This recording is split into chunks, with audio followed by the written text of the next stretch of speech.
Hi everyone, I wanted to explain a couple of things and tricks that I found to help me keep my repertoire organized.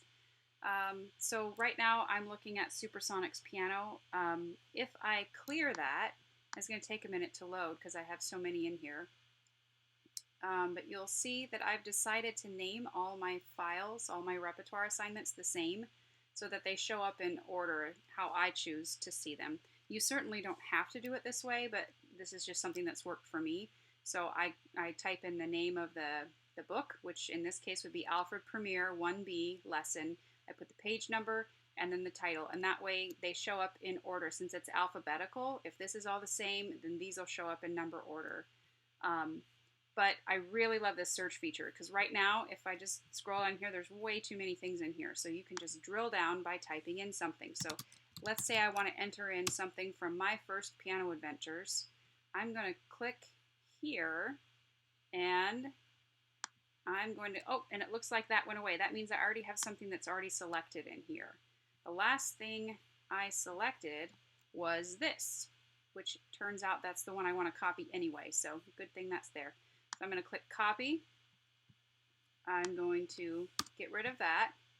And I'm going to get rid of that. And the next song I'm wanting to enter is Old Pig Donald. So this is on page 58, Old Pig Donald. I'm going to highlight that and click Control C to copy it. I'm going to paste it with Control V right here. Everything else stays the same except for my page numbers and the track. I'm going to get rid of the track. I'm going to go to Attachment, click on my computer to upload the audio file for them to practice with. We're looking for Old Pig Donald, which is right here. It's going to take about 15 seconds to load, so hang tight here. Once that loads, I choose not to change anything else in here because I figure when I assign it to a student, I can then change what I want to tell the student about. So then I click Add Assignment, and I've already added the next. And so you don't even have to scroll back down. You can just click Copy again and start adding in the next piece that way. So that's been something that saved me a lot of time with entering my assignments.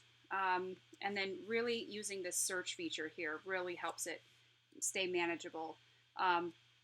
So this search feature searches everything you've typed in your assignment, pretty much. So it's real, like you can go up here and type the composer name or the book name, but I just choose to search for anything here. So if I say like there was a piece called Rainbow, and I just type in some, and I don't remember how it was actually called, but if I just use Rainbow, I can see I've got a piece from Julie Nur that's called Rainbow Colors. I've got a few different rainbow assignments in my first piano adventures, and there's a rainbow song in Tales of a Musical Journey. I know that because of the way that I titled my assignments, but you could also open it up and then see which book it's from if you want to do that too. So please don't forget that this search feature is very robust. It's very easy to use and helps you drill it down. It's really reliable from what I've found. And that is actually going to be faster for users than using folders. I know we're all used to sorting things into folders, but then you have to keep track of which book, which method, which, or maybe you want to put them in folders by level so you can quickly find them, but then you can't remember which level you put it in. So this way we're going to be able to find things quickly with the search feature.